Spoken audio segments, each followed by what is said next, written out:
Well, hello, everybody. Welcome to the off night. It's going to be a good night tonight. I'm going to welcome you to your host and MC, Mark Sweetman. Hey, you're right. That was quick. You said it was going to be a quick one, and here we are. Well, thank you, Yeah. everybody. Welcome to the off night.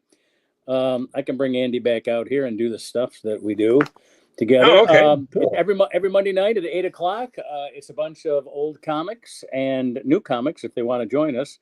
Although over the years, it seems to be just a regular bunch of friends, and we pretty much talk about things in the news. We talk about movies, and we talk about sports. They're pretty much guy stuff, But we always lead it off. We always lead it off with a discussion with Andy and how his week's gone. Oh, it's gone very interesting. I had an interesting way of getting up to Lansing from downtown Detroit. So I got I drive for Uber, and I got a run all the way from the airport to the Air Force Base out in Selfridge. And I got to run from there over to Grand Blanc. And then I got a ride I had to go down and pick up a person from Grand Blanc down to Pinckney. And then from Pinckney out to Lansing. And all three were very interesting. I hope you made a couple $100 today. No, I'm reading that Uber has basically went from 20% to almost 50% of the intake. So, you're making these runs and you're getting like what you used to get for just doing runs to Detroit. So I'm getting close to the end of my, affiliation with the Uber, Lyft stuff. I'm definitely out there looking for a normal job or a normal driving job. So that actually pays an hourly wage. What about that thing that Jason had? Oh, Jason has a job that's sort of like is sort of science fiction in some respects. He drives. He explained it before. No, it's a real job, but it's like it's sort of like you're on your own. And you have him explain it to you. It's like, all right. Well, when we get him on, we'll have him explain it to you. But we're going to follow format here. Yeah. But I will say one thing: I'm taking advantage. I'm going to try and get rid of the job, and I'm going to take advantage of everything that Denny's has to offer. The plus 55 meals are the thing. Yeah, you get the normal meals cost $15. The plus 55 $7. Okay. Yeah. And roughly it's the same thing. Here's a better thing about Denny's. I took my son and his wife, my daughter-in-law, when I was out there in May. I took them to Denny's because I had the senior discount, and they gave the whole bill. I said, "Give the whole bill to me," and I got the whole senior discount for the whole group. That was kind of nice. Oh wow! And they're clearly 39 and 36. So I mean, I was the only one that looked over 55. So we did pretty well on that one. Oh yeah, and they didn't even check my ID. That's when you really know you're in. I'm just kidding. Well, I'm just say I had premature, I just like a premature grading guy at 39. There we go. Like just like Jack Benny. I'm 39. Okay. Okay. You just keep saying that. Perfect. Yeah. Don, I'm 39. Thank you. Anyway, so that's it for me. But it was a very interesting trip. Actually talked to a guy who has been in jail and has 3 jobs, and he's going to his third job. I took him down to his third job, and it was like, wow, It's a very interesting guy, very interesting stories. But he was happy to be out, happy to be doing stuff. Don't know what third jobs he has, but anyway. That's good. But he was from Texas. He says Texas is crazy, so happy to be up here in the calm, normal Michigan state. It is kind of calm and normal here. I had a couple on the boat today from New Jersey. He's from here originally. Okay. But they live on the Jersey Shore. They were back here for vacation, visiting his mom, and they said, and she said something about kind of checking out what the job situation is here, see if we could move here. I go, well, I go, I'll tell you one thing. What you need to know is that the housing doesn't cost as much, and everything else is pretty much cheaper than New Jersey. So factor that into your job hunt, because you don't, and find a job that you want to do rather than one just that pays more money, because you don't need more money here than you do in New Jersey. That's for sure. Oh yeah. If you use the same So money in New Jersey here, that was my Michigan man advice to them. You're a Michigan man. There we go. Don't get a job just for the money. Do something you want to do. All right, you ready for Susan? Yeah, let's bring her on. Let's bring Susan out here.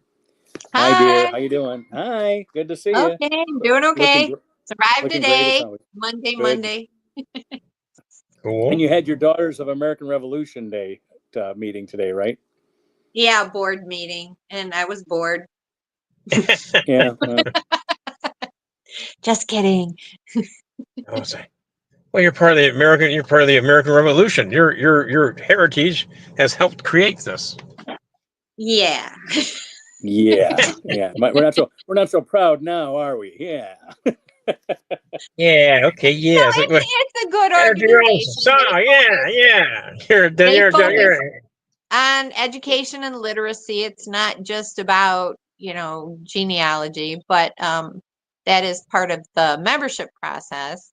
Mm-hmm. But as an organization, it's non-political, and we're big on supporting schools and veterans and donating books and things like That's that. cool. Yeah. Where's your revolution now? Yeah. See, you're a big time. You're working around. Yeah. Well, we may have another one. You never know. Do you ever think we'd be doing these impressions? Andy, do you ever think we'd be doing these impressions of these old actors if it hadn't been for Looney Tunes? No, I don't think so. Yeah. and all Looney Tunes is it. Yeah, that's basically what Looney Tunes is. It's that's how to get your. Pardon me, can you help a fellow American who's down on his luck? Ooh, I never saw Peter Lorre, but I can do his voice. Oh, yes. Peter Lorre, yes. Oh, no, please, not again. No, I'm sorry. Mel Blanc, was that his name, Bugs Bunny? Mel Blanc? That was Mel Blanc. If only he'd been paid scale for every character he did, he probably would have raked in the dough. No, he'd be loaded. Yeah, I'm sure their answer to his agent was, he's just doing voices. Yeah. He's one guy. Just because he does multiple voices doesn't mean he got paid pretty well though. I'm pretty sure for his time he was paid pretty well. I'm sure he was. Yeah. I loved Bugs Bunny and the Roadrunner, and always had a soft spot for Wile E. Coyote.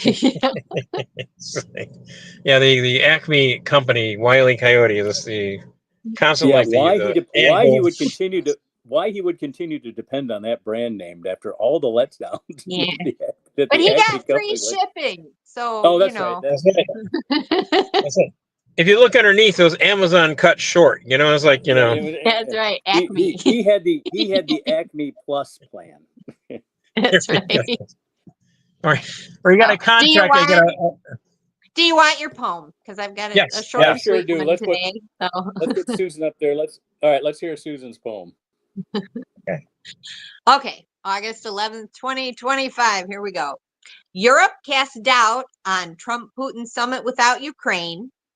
Include Vladimir in Alaska talks if you have half a brain. And while you're throwing out homeless in the capital of D.C., we won't forget those Epstein files we still all want to see.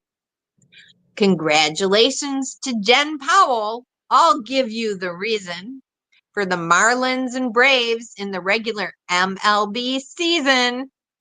Go, girl. Break that glass ceiling for women who aspire. She proved you don't need a penis to be an umpire. Ooh. That's your poem. All right. Wow. You've learned well. It's about time we have a female umpire in baseball. Come on. It's 2025. And this is what you've learned by having a comic for a husband. you can never follow a line with the word penis in it. So Yeah. don't even try. Come on, I rhymed aspire with umpire. Yes. Mhm. Yes, you did. That was good. So Don't set me on fire. there you go. Well, Yeah. penis Well, rhymes Women with are going genius. higher and higher. Well, we are required. Penis rhymes with genius. Come on, That's genius and penis. Yeah. Well, according Yeah, to not Trump, exactly. those two are natural. Anyway, Oh. let's get Jason. Let's get Jason out here. Oh my God! He's a It's Eyes genius Wide with a Shut. penis. Mm-hmm. There we go. My Monday night Eyes Wide Shut party has been put on hold just for Okay. this, just for this soiree. And yes, thank you for the science fiction job reference. Well, Oh, it while you're is. This, bringing up science fiction, by the way, I Yes. missed real physical buttons on my phone, and I happened to watch old reruns. And even Ray Bradbury in old Star Trek, they had physical buttons on the Enterprise. Come on, we need Yeah. physical buttons. Yeah, it's not Ray. Oh, yeah. It's not Ray Bradbury though. It was who was the creator of Ray, Star Trek? Gene Roddenberry. I'm sorry, Gene Gene Roddenberry. Roddenberry. Thank Gene you, Gene Roddenberry. Gene Roddenberry. Roddenberry. Yeah. I stand corrected. Yes, Gene Roddenberry. All the predictions were physical buttons in the future. So bring back the physical buttons. Have you guys ever seen the Columbo episode with Leonard Nimoy playing the evil surgeon? And there's a great. They did a couple of little Star Trek, little hand grenades, little tells in there. One of them is when they call them Easter eggs, I think. Like Easter. little... Thank you. Yes. Well, I like things that blow up. What can I say? It's German. But at one point, Peter Falk is talking about suture and just looks at Nemo and he goes, "Fascinating." And then another. And in another interaction, they're standing there at the hospital, and the elevator doors open up and they get in, and so it was a fun little episode. You could tell Nimoy was having fun, just playing a heavy, and and Peter Falk certainly he always, I think that was when he was sort of in his heyday. My favorite of his, you guys were talking about Bugs Bunny cartoon characterizations, but let's not forget Peter Falk and what's his name? Alan Arkin? No, not close. John Cassavetes, Etude in Black. They're one of the Columbo episodes where John Cassavetes plays the murderous conductor. Conductor? Yeah. Okay. Yeah. Oh, I know that episode. Yes. And he kills the assistant. Yep. Yeah. Okay. Yep. And more often than not in a Columbo episode, someone stumbles onto the truth and they get 86 too. Yeah. They had their own version of the red shirt on that show. But the show where things were really brutal. If you ever see the reruns on YouTube, or the Invaders, Roy Thinnis. The aliens had one weapon and it was set to obliterate. You just pointed it, like whole families annihilated, the whole car would disappear. It's just like, Wow. damn, these people were not messing around. I remember the show because my mother would let me watch the intro and then it was off to bed. It was always a man without enough sleep taking a shortcut home, and he turns off on that deserted road, which is now like in Topanga Canyon and is probably a suburb, and then and he sees the spaceship come down with the spaceship noise and the Dominic Frontiere score, which was always, he's the same guy who did the Outer Limits. So it was always nice and scary and spooky. And Roy Thinnis, who was he the one who was called the budget Paul Newman, or was it the other guy who played Gary Seven? Oh goodness. Robert Culp? No. Well, whatever. At any point, though, the Thinnis, who actually he was on like a soap opera before he became like a regular, star. But at any rate, Paul Newman? Well, no, I just remember Twilight Zone and Zebert. It's us or Rust. Yeah. Who can forget Agnes Moorehead in one of the greatest examples of acting ever? that wonderful episode where she's fighting the alien that turns out to be us. Yeah. You know, I mean, just well, again, a wonderful actress. She did not get the credit that she was no doubt due. But at least we still got a little bit of this and a little bit of that. And just one more thing, when you talk about Acme, it was just sort of the Temu of its day. You know, Yes. whatever Yes. whatever you ordered, I mean, just wasn't going to quite work out. You buy the anvil, you would fall faster than the anvil. Then the anvil catches up with you. The team of its day. Yes, I mean, Mhm. whatever it Well, is. the Redford Theater every fall does like a cartoon weekend, and Yes. I highly recommend it. One time we did our daughter's birthday party there and had friends.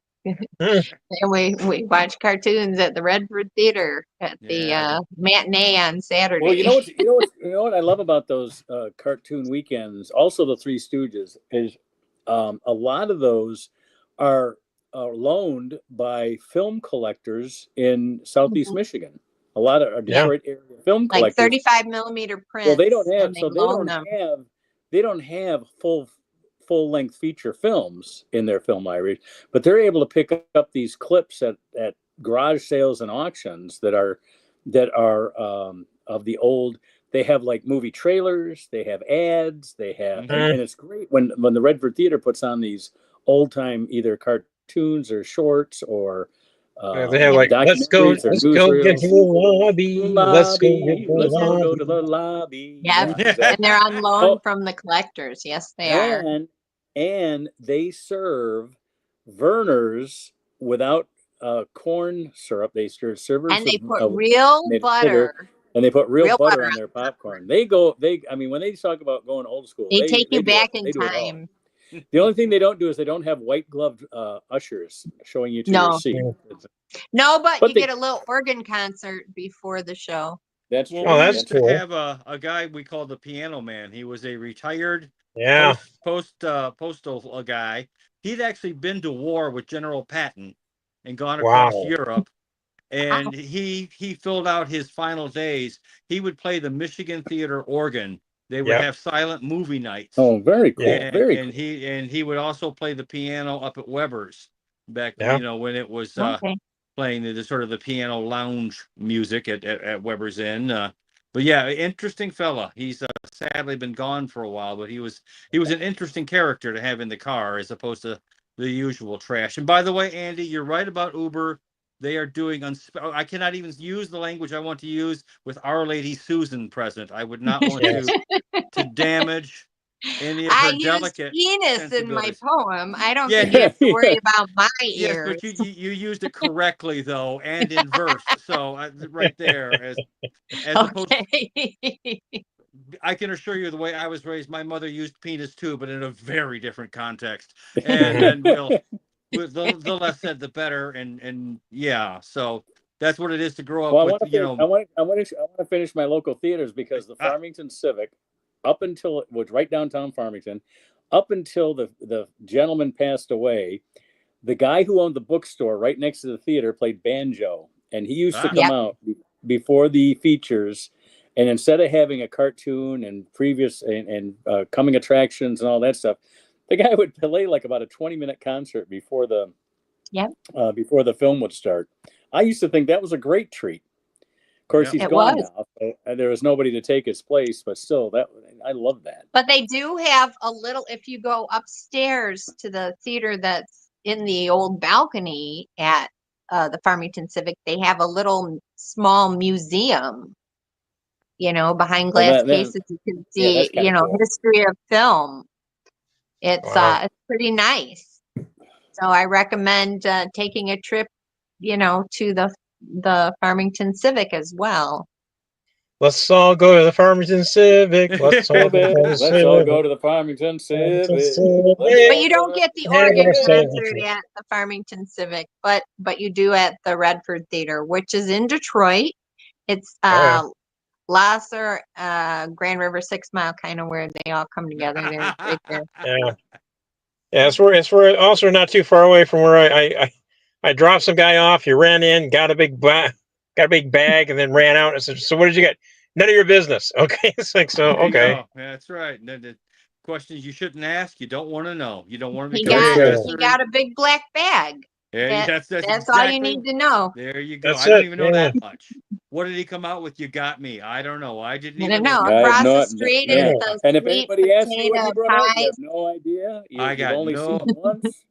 No. I'm not saying it was Anthony Zerilli's nephew, and I would never say anything like that publicly.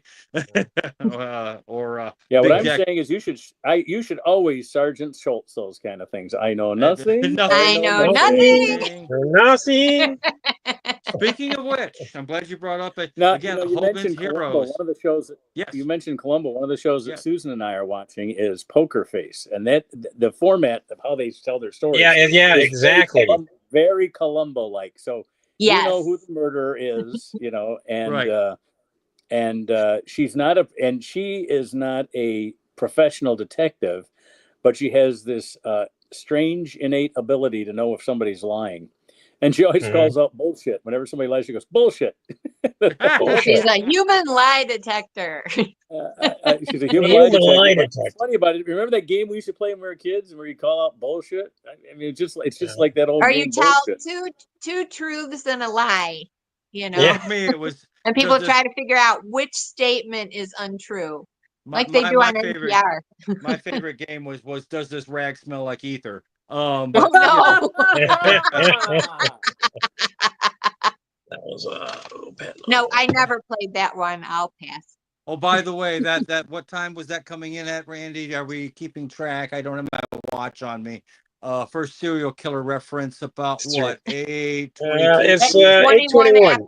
8:21 serial killer reference. Yes. Serial killer reference. For serial killer. So it took a third of the show to get to serial to killer get reference. before I was It also is a pedophile reference too. Okay, oh, no. It's like a twofer. This is sort of like what Yeah. Scrabble. Yeah, What? for like really bad people. Sort of like I heard somebody say, "Hey kid, can you smell ether on here?" It's like, okay. I get double points if you get in the car to help me find the puppy and you smell the rag. Wow. Oh no. No. All right. You're all all horrible. right. Horrible. That right. reminds as a mother the reason, and a legal professional, I am going to say thank you all.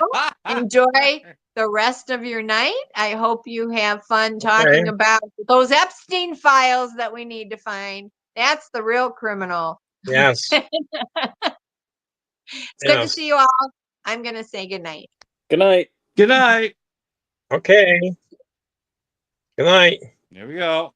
So, Jason, the reason I call your job sci-fi is that you don't pick anybody up. You're basically doing working with brand new vehicles, and it's a night shift. You could, it's a sci-fi job, and I man. get to listen to old podcasts of Art Bell all night long. So we're doing UFOs, conspiracy theories. So you know what? You could probably run into my son. My son Ben now, for about the last 2 months, he got a job where they move bodies. Oh dear! So it's a service, because sometimes the bodies have to get to the hospital. Sometimes they have to get to the morgue. Yep. Sometimes they have to get to the funeral home, and sometimes there's nobody else to do it, especially between 6 p.m. and 6 a.m. Yeah. And so his company is that service. It's regulated. It's licensed by the LARA in Lansing. Okay. And so now, not to get too granular in the detail, but I mean, are they like already in a bag or a container, or does he have to like they may? It's all different stages. He may have to. He may, and they have a lot of how shall we call it? Preserving materials. Oh no! Things like that. And wrapper. so, shall we say body wrapper? I mean, is that the best we can exactly? Do? Well, because it depends. If it's been to the morgue, they're pretty much taken care of. Yeah, right. It goes from the morgue. So, let's say it's a body that has to go to the morgue because it didn't die the way the rest of us do. It died. And so it doesn't go straight to the funeral home from the hospital. Right. It goes to the morgue, or it's been at the morgue and it has to go to the funeral home or whatever. Right. And so, usually if they're going to the morgue, it's been taken care, all that stuff has kind of been taken care of.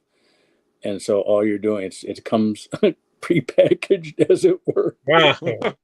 Oh dear. So he doesn't have to handle the body. He just basically has to move the bag around, right? No, unless it's my own. That's the no. If it's something where now the morgue has its own pickup. So usually the really nasty ones are the ones that have to go to the morgue. Yeah. And sometimes the police don't want the family to be involved, because sometimes the police have a family member, or they suspect the family knows more than they're saying, so they don't even want the family to be near the body, because the body can be evident. Right. The police department, the morgue handles something like that. Wow. Yeah. I appreciate there are people who do this sort of thing. We don't think about the fact that there are, but it's just a job I don't know I could do. Despite my somewhat gloomy demeanor. Yeah. Well, I was listening to this NPR story by a fireman, and he still kept being a fireman, but this kind of threw him one. They found a man who died in his hot tub. Oh no. Well, I'm sure that happens all the time, isn't that? Oh. Yeah. Kind of the way some of us. But what it does to the body, it does to the body is like, say you boiled a chicken in water. Yeah. Much like that. Probably all bloated and soft and tender. Well, the upper body looked okay, but the entire body had been cooked, and that's what it looked like. So. Or you're the 19-year-old street hustler trying to explain why Mr. Paul Lynn is dead of a heart attack in his bedroom floor, and someone needs to come over and clean this up. Or better yet, you're Megan Mershak trying to get the governor's or the vice president's pants back on, because Mr. Rockefeller has passed away somewhat indisposed, and oh dear, yeah, that's oh dear, time to call Harvey. Who was Rockefeller vice president too? Gerald Ford. Gerald Ford. Oh, that's right. Yeah, Gerald R. Ford. He was no longer vice president when that happened, though, right? No, he had left office, right? Yeah, but nevertherless, he left office and continued to be a Rockefeller. Basically. Well, there you go. Are a Rockefeller. I mean, yes. I mean, he wasn't John D. Rockefeller. He wasn't. He wasn't. Thank God for that. He wasn't major. He wasn't major Rockefeller. No. Yes. I'm not good. I got a straw in your. You got a straw, like a sucking the oil like a straw from you. I drank your milkshake. I drank your milkshake. I don't need your land anymore. I drank your milkshake with a straw. I went, oh yeah, that boy, and that movie ending. Again, it's Paul Thomas Anderson stealing everything he could from Stanley Kubrick, and doing it beautifully. I mean, it's just if you're gonna steal from the best, do it right. Yeah. And he certainly did that. I wanted to talk about something today because it reminded me of Sam when I heard it, and since Susan included it in her poem, and she always likes when we use her poem for topics. We should. The Washington D.C. Police now being federalized. Yeah. Yep. Yeah. Where are we on that? Hey, federal district. He warned them. Yeah, and they beat up Big Balls. You fucked up. Is that why he's doing it? Because Big Balls? Yeah. I thought he had his car stolen. No, Big Balls went to help a lady who was getting carjacked, and he got the living crap beat out of him. And so Trump said, right, now, okay. Hold on. Who's Big Balls? I'm sorry. This is all right. This is not Christian Mark, and this is not, humanist Mark, and this is not, wants to be friend to all Mark. Right. But the Mark that is not exactly enamored with a guy that calls himself Big Balls kind of giggles a little bit when a guy named Big Balls gets beaten up. Mhm. But he was trying to help a lady to keep her from getting her car stolen. Well, good for him. Ah. And he got beat And up for it then. And he got the shit Okay, kicked and out of him. so what did Trump And have? this is a friend of the Trump, Donald Trump's. He's Yeah, not he so was- much he a was- friend. He's on the Doge team. He's on the the Doge team. guy.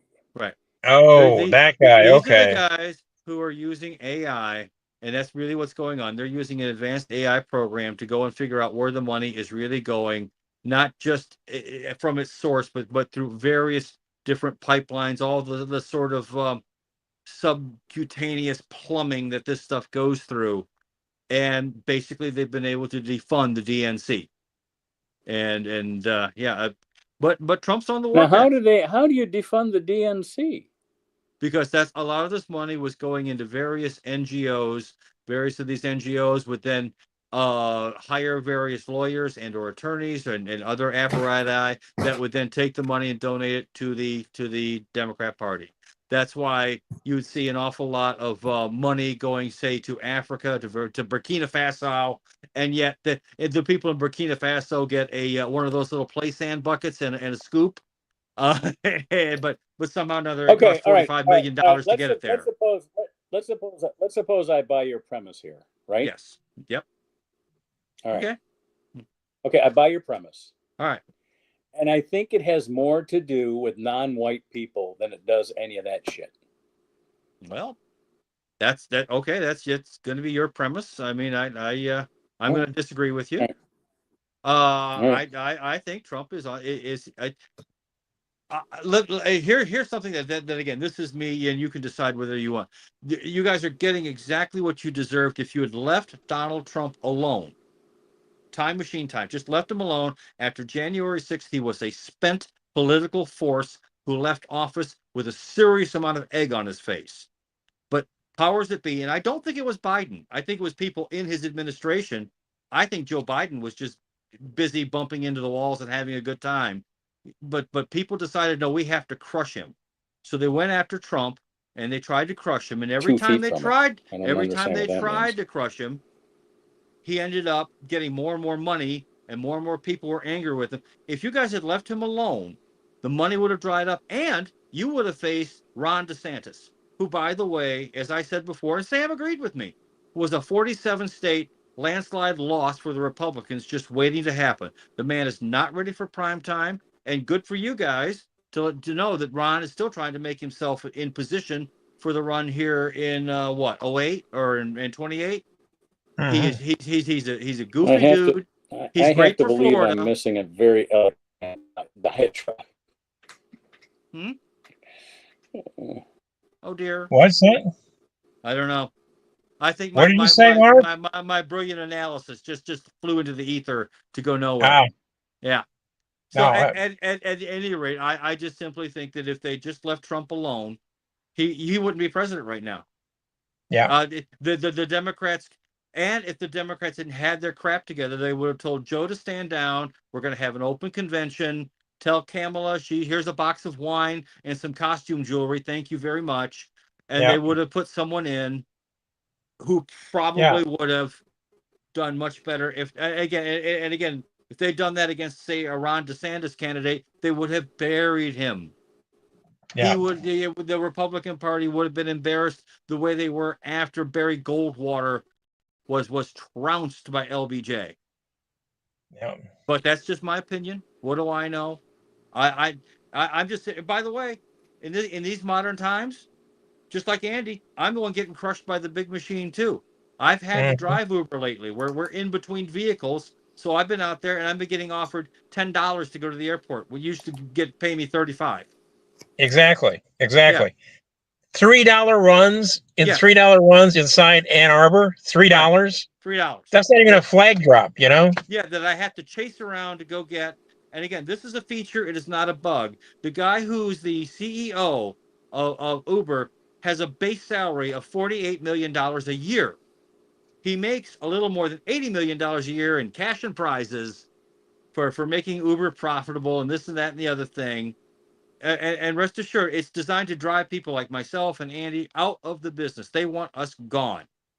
Here's a key little aspect of their security system. It'll say, take a picture of yourself to prove who the driver is, or you have to log off. Now, the flaw in that, because a lot of people are giving their phones and their accounts to people who we don't know really who they are or what they're doing. He gets that message. He takes the phone back to the original owner. The original owner takes a picture. Everything's hunky-dory. The way it should really work to be a real security apparatus is take a picture within the next 2 minutes. That way we know who's actually sitting behind the wheel of that vehicle, which we don't. And they don't care. And they're not going to care. It's designed to get rid of us and put Waymos and all the other crap in place while the rest of us get turned into human chum and crapped out the other side. By the way, this started under Biden. It's continuing under Trump. And I don't care if you put in J.D. Vance, who's arm in arm with the world's most evil corporation, or if you pick someone out of the Democrat, it is not going to stop. We are in for a whirlwind of crap. It's all going to end in tears and blood. And the only thing I can recommend is we get pitchforks and torches and be prepared to set fire to our hereditary oppressors who all need to be destroyed in front of their children as examples to posterity. I'm available for kid shows, parties. Yeah. Always. All right. That was what number 836. There you go. I like the idea of doing it in front of kids. Absolutely. I do that. I do like that idea. Here's what I would like to do. I would like, and I thought about that. I don't know why I came up with this. I think it's because of the alliteration. And I think my idea is butt fuck a billionaire. Because, and there you go. Yes, I like butt and billionaire. I mean, kind of, it makes it alliterate. And it sounds like something that would be, hey, welcome to butt fuck a billionaire. And it sounds like it could be a reality show. Those dudes work out a lot. Now, the way my reality show works is we don't have the billionaires' enemies decide. We force the billionaires to decide amongst themselves. You guys decide who's the one that's going to be butt fucked. But now what we're going to do is we want to make sure that we do it in front of their children. Exactly. As a humiliation ritual. Yeah. Exactly. Yes. Humiliation. And the reason I like butt fucking, because most of them have taken the side of the anti LGBTQIAQP. They have taken the opposite track of that, and I think that would just be more humiliation. It's like when you dip your bullets in pig's blood to shoot the Muslims and stuff. Exactly. Like that. Yeah. Well, I just dig butt fucking, but never mind that. Okay, that's why it's got to be billionaires. You stay out of this, Jason. It's got to be billionaires because it's got to mean something. So you're gonna throw that at me now? Okay, fine. You get butt fucked. Who's hurt? No. I'm a top. I do. Oh, you're a top. Okay, I'm a top. Do I look like Ned Beatty to you? I'm sorry. No, you don't. No, you don't. In fact, why don't we could use you? Ned Beatty will do that. Use a Ned Beatty. As an out for the billionaire who's been selected by his group of peers to be butt fucked. You could be the guy that behind door number 1 that they could take instead of the Sawzall. No, it'd be the door number 2 for all of them. Yeah, welcome to German media. Yeah, where we get to bang the billionaire. You go. You can say, hey, ladies and pardon me, sir, but you do get a choice. You get the you get the reciprocating saw with the dildo end, or you get Jason Grant. Right. or a weekend with Joe the Animal in the Bouncy House of Corrections. The Bouncy House of Corrections. I love that one. Yeah. You get to sleep in the same race car bed as him, and all kinds of it's. I worked the unclub that Joe the Animal was the MC for. Yeah. He did a great job. Job. Joe, if he puts his mind to it, can be funny. Well, you know what? And it wasn't that he was funny. He did a good job of emceeing. I mean, he came up with thoughtful intros that weren't too long, and and got people paying attention. We had an audience of about 10 people that weren't comics, which is always nice. Yeah. He did a good job. I and again, that line, it still kills me.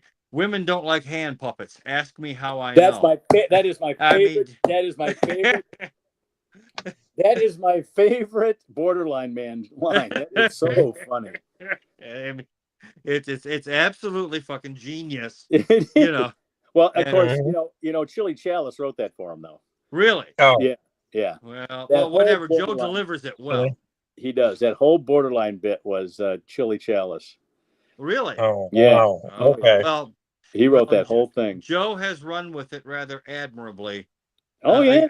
Again, I mean, the thing is, and here's the difference between old school, of which Chili and I were. Yes. I'd say Andy was of that generation too. We didn't have any problems with writing a joke for it, or buying a joke from somebody, or selling a joke. There was a whole open market on this kind of thing. And sometimes you'd have a guy come up to you and go, Mark, that doesn't really fit in your act. Why don't you sell it to me? And I had to sell at least, I don't know, hundreds of jokes that way. Yeah. Wow. Okay. Especially at the improv. When I was at the improv, I would often come up with jokes, and I would say, I would hold a sheet of paper. Oh, these are for sale. If anybody likes these jokes, I had people coming up to me going, "I'll give you $75 for that, or I'll give you $50 for that, or whatever." Yeah, there you go. And here now nice. now we're paying people to be on their showcases, for crying out loud. It was great making money by writing. Well, I remember it was Joel over there at Ridley's who fixed my Dahmer, my Dahmer app. It's sort of like Grindr and Uber Eats. Yes. He gave me the and Uber Eats. That little part right there sharpens the whole thing up really nicely. Yeah. Well, Joel teaches their classes over there, so he knows what he's doing. Yeah, and so I mean, again, hats off. Yeah, he helped me out with that one, and lately his only, Joel. I don't know you know this about Joel Fremageni, but his only paid gig every year pays for his entire year. What does he do? Makes it nut. He is the MC for the Juggalos. Weekend down. Oh wow! You know how the Juggalos all meet? Yeah. For the insane clown posse. He MCs that down in Indiana, down in the woods in Indiana, every year. Oh wow! If I could get a job getting paid $25, I'd go to the woods with anybody, even the insane clown posse. It'd be fine with me. Juggalos. Yeah, he makes more than $25, and he's not doing what you would do. Well, let's not judge here, Mark. I mean, there's lots of things that might be happening. I just know this: the last time I was headed out that way, and the guy behind me was saying, "Aren't you frightened?" And I'm like, "Hey, I'm not the one walking home alone." Yeah. So there you go. Also, I've been able to sharpen up the other joke about the whole Scooby-Doo villain by tacking on, now I'm on the spectrum between Grandpa Simpson and a post-reveal Scooby-Doo villain. With you kids, you and your meddling. I've been running that. The plumbers and pipe fitters are in town. They love that joke. They love that joke. Yeah, because one guy said, yeah, that's exactly, and you should do it. You should do it in Grandpa Simpson's voice, because it's a very easy voice to impersonate. I like that. I hadn't thought about it. You should do it in Grandpa Simpson's voice. Grandpa Simpson's voice. It was one for you kids. Yeah, that's true. That's good. By the way, you kids, I don't know. Hey, you kids. As a little bit of an update, and hopefully my health continues to. I see the doctor tomorrow. This is like the first time I've seen a real doctor in like 20 years. I mean, I went to wait till they find out what's wrong. Are you on Medicare yet? Are you old enough for Medicare? No, next year. No, now I'm just on my work insurance. Wait till you get on Medicare. Holy shit, they'll find everything wrong with you. Oh, wonder. Oh yeah, the well never goes dry. Yes. Because it's not there's a difference between the insurance company being a private company and being the government. Yeah, indeed. And earlier in the week, my leg swelled up to about twice its size, so it burst open, and oh boy, wasn't that fun? And it's wait a minute, it burst open? Yeah, it did. Yeah. Like, did pus fall out, or I didn't think we need. No. Yeah. So, what didn't fall out? Yeah. What's her name? Martha Reeves. She didn't fall out. No. Yeah. It was pretty bad. Yeah. I had a large cyst in that place for about 10 years, not doing anything, just sitting back down there. sort of like some sort of homuncular twin, just hanging out, doing nothing. And then something went wrong with my leg, and I don't know exactly what. And that thing burst, and then the rest of my leg burst, and Wow. just So it's like, well, maybe it's time to call a doctor. Maybe. I would say, yeah. Whenever that happens, yeah. I mean, I'm looking like my leg could be used as a prop in Exorcist 3. Got Something that would explode at one of the priests while they're throwing, holy water on me or something. So okay. So tomorrow I see a doc, and maybe we get it looked at. Good idea. I asked too many questions. I'm sorry. Yeah, no, that's fine. That's fine. I was thinking Martha Ray. Remember the big mouth? Oh God, yeah. Martha. I remember. I forget. I think it was a gimbal. She could never say extra. She could never say extra strength polygrip. Remember that? She called it remember, extra extra stench or something like that. I can't remember. She couldn't pronounce extra polygrip. It was one of those things. I remember Martin Mull pitching on Fernwood Tonight, the Martha Ray Nightlight. There was like 100 watts. Martha Ray Nightlight. Yeah. Remember he used to have Gimbal Co. Where he would pitch various products and that's right. On Fernwood Tonight and very games Happy and whatnot. Time. Yeah, and Happy.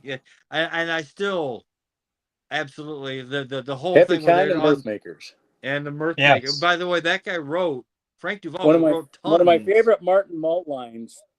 One of my favorite Martin Mull lines would be even better today, but I heard it at the Improv. We were doing a special night. I think it was for the comic relief for the homeless. Right. And he got up there. He goes, when I started, there were 800 comics and only 80 were funny. Now we've got 8,000 funny, and still only 80 are funny. And now today he could say, he's gone now, but he could say, we have 800,000 comics and only 80 are funny. Well, 80 are funny. That's unfortunately true. Yeah. Yeah. Well, again, Mull was a. Did you ever hear the story of him talking about the first time he met Steve Martin? Talk about the banjo. Steve was backstage practicing his banjo. This is before Steve Martin was huge. He'd been a writer on the Smothers Brothers. Right. He was getting known, and Martin Mull was too intimidated to even talk to him. And Martin Mull's there with his guitar, and eventually Martin Mull had more fame before Steve Martin did, didn't he? Well, not according to Martin Mull. Martin Mull was like, and he finally came up and said, it's okay to say hello. He's like, yeah, I'm sorry, I wasn't trying. It's okay. Apparently he was fresh off his Smothers Brothers writing gig, and working in clubs. This is the same time when Martin Mull's out there working in clubs, and his rider was like, you had to spend $20 at a thrift store to build a set. He wanted like whatever $20 would get you. Well, remember his act was called Martin Mull and His Fabulous Furniture. So yes, and just I had until I was going through some old albums, I'd never realized how influential Martin Mull was to my comedy as I started. A lot of guys, I had a lot of Alan Sherman albums. Yes. Who was the other guy? The guy that was the advertising? Stan Freberg. I had Stan Freberg. Yeah. I mean, I never realized. I mean, I had Cosby and I had Lenny Bruce and I had Richard Pryor and George Carlin and all that stuff. David Steinberg, Robert Klein. I mean, I had all those. But then I realized I had Cheech and Chong. All these people that did non-stand-up type comedy sketches or songs. Right. And Tom Lehrer just died this last week. Yeah. You hear about that? Yeah, he had to be in his 90s. That he was not a young man. 90. I think he was 98. Somebody said. I think I could look it up here. Yeah. But I heard that Tom Lehrer had died, and those are the types of guy you go, I thought he already died. Well, a while ago. I mean, his career lasted a little bit longer than Von Meter's, so there's that. Talk about someone whose career came to an abrupt end. Tom Yeah. Lehrer was 97 when he died. So was Jim Lovell, who also died a couple days ago. Who died? Oh, Jim Lovell. Jim Lovell, Apollo 13. Oh, wow. Apollo 13. Yeah. Apollo 13. Well, he's also, I think, on Apollo 9. No, he's on Apollo 8.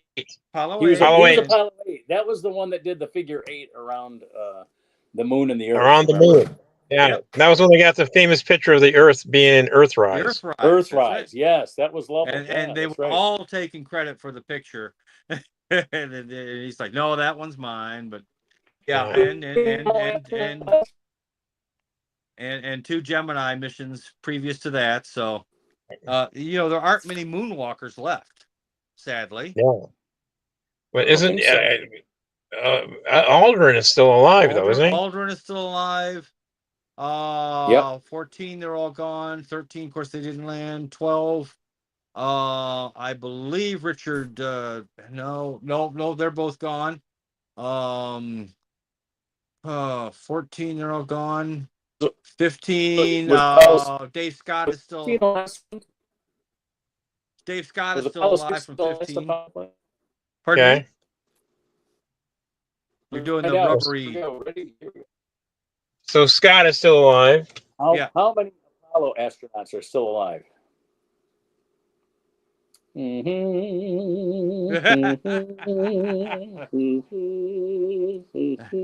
we go.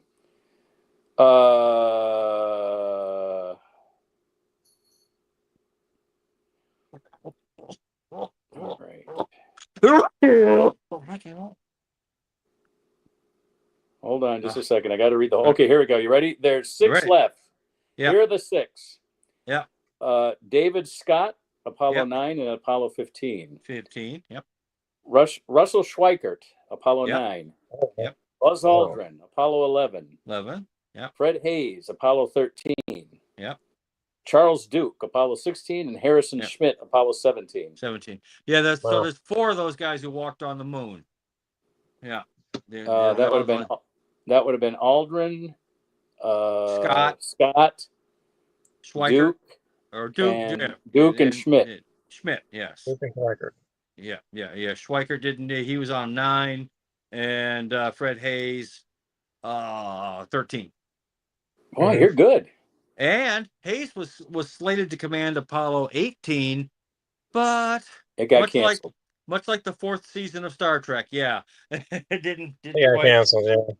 Yeah. They had the props, just didn't decide to go forward. It's. Well, but then they use that capsule for the Soyuz. For one of them. So America wasn't great between 65 and 74 during all these Apollo missions, right? Well, it wasn't great then. No, because we wouldn't want to go back to that because the billionaires were paying 80% taxes, so we don't want to go back to that. Well, we got to go further back. They were still billionaires. I mean, as I was pointing out to a young University of Michigan. But believe it or not, she's a doctor. She was here to interview with one of the departments. They're thinking about tendering her an offer. And she's back. And she's a young lady. She's like, well, my generation won't be able to own houses. And I'm driving through a neighborhood on the west side of Ann Arbor. Andy, you know it over there off of Maple and Miller. Yeah. And Mark, this is a neighborhood you would be familiar with, too, because they were all over Michigan. 2-3-bedroom houses, nice little lawns, little backyards. Mm-hmm. And it's beyond the reach of a woman who's getting a position as an MD at the University of Michigan, because although our parents could afford to buy them for between $17,000 and $25,000, now they're $900,000. They're $900,000. They're in some freaking stratosphere, right? Yeah, and pricing people out, and our parents who were able to work and support us at factory jobs and maybe a cashier job at Kroger's. And gave everyone health care, dental, I mean, the one thing we didn't get to do was Cornhole Billionaires. We didn't have Mark's program yet. Cornhole Billionaire. Cornhole Billionaire. We didn't get to do that, but we did get eye and dental, and we did have a car, and sometimes we got to go to college and vacation, and but we can't have nice things anymore, folks. You have to understand that. Okay, contestants, it's time for the lube-free round. This is called our Rough Rider section. Yeah. The Roosevelt Okay. area. Okay, for half a squeeze of KY. Squeal like a pig comes from what film? Yeah, well, here you go. Here you go. You get a drop of KY if you can answer these questions. If you don't, well, you know. We got to. Oh, cornhole billionaire. We got to turn that into a skit for the unclub. It definitely has to happen. You know, I mean, cornhole billionaire. Cornhole the billionaire. Oh, that's great. You know, I mean, but the thing is, dude, nowadays the kids are they all want to be the billionaire. It's like you do realize that phone's made in a slave shop, and they're like, yeah, I know, it's great. I don't want to burst anyone's bubble. Okay, yes, I do want to burst everyone's bubble. But you know, you become a billionaire. Yes. And you have children. Yeah. They are going to be assholes. Oh, I know. I mean, I can't help but say it. I mean, I know people they're millionaires and their kids are marginally assholes, but if they were billionaires, they would be fucking assholes. I mean, I'm right? Talking about the kids these days, the ones that you know you drive around the campus of U of M, or the ones you can lure into your car with a $50 bill. It's incredible. Yeah, but if they're kids of billionaires, it's not a $50 bill that's going to lure them. You got no, they spit on that. I mean, it's like exactly. What are you doing with your Wilson bill? Unless you're slumming like that one chick that was that Bob Dylan wrote like a Rolling Stone for. Like a Rolling Stone for the what's her name? The one she was like famously, she was a model and she was from a very rich, one that was wealthy... on the cover. That was the one who was on the cover of the album with him. Is that who you're talking about? But she was like very, very I mean, oh gosh. Other people wrote songs about her too, and she was like the sort of debutante. Oh, Marianne Faithfull? No, that was Mick Jagger's Squeeze. All right. You know, and who the Beatles wrote a song for called "And Your Bird Can Sing." Written about. All right, here we go. All right, song by Bob Dylan. Let me see. Yeah. Let's look in. Edie Sedgwick. Yes, Edie. Yeah, because there's other songs about Edie. Yeah, because she was like sort of like in the Warhol orbit, you know, with Andy and the rest of the folks. It wasn't Warhol's orbit. Back then they called it Warhol's factory scene. Yes, they did actually. Till he got shot by Elaine Warnos. And then after that, he's like, no, keep him away from me. It cost me my gallbladder, you know, and and so. How does it feel? Yeah, that's right. How does it feel to be on your own? With a complete unknown. A complete unknown. Once upon a time, you dressed so fine. Through the bumps of dime. I'm in your prime, didn't you? That's a great song. It is. Did you see the Bob Dylan biopic last? I have not, but I've heard that Timothée Chalamet really did a good job with it. It was awesome. I mean, I rarely recommend films. I rarely appreciate. I was worried about going to see it because normally going to the theater and seeing a film that doesn't need a big screen, I can wait until they appear on the tube. Right. But my wife and I were going on a date. We both agreed we really wanted to see it, and we were willing to spend the whatever $8 or whatever it was for it. And we went and saw it, and we loved it. Yeah. Oh my God, it was so good. Well, I'm like watching Ben-Hur on my phone, which is like this is like, you know. Exactly. Charlton Heston and I'm sorry. To me, that's another title right there. Ben-Hur on my phone. I don't know is that going to be your album? That's going to be your album title. That's just a great a book you write is going to be called Ben-Hur on my phone. I'm watching Ben-Hur on my phone. Yeah, Ben-Hur on my phone. Yeah, that's definitely going to be the issue. And you know. Oh shit, we're at 59 minutes. We got to go. Yeah. Okay. Got to bail. All right. Only because I want to keep it, tight like we always do. So. We will see everybody next week at 8:00 like we always do. And thanks for joining us for this one. Stick around, fellas. We'll talk after I take the stream down off the live feed. And we'll see everybody next week at 8:00. Talk to you later. All right, see you then. Yeah.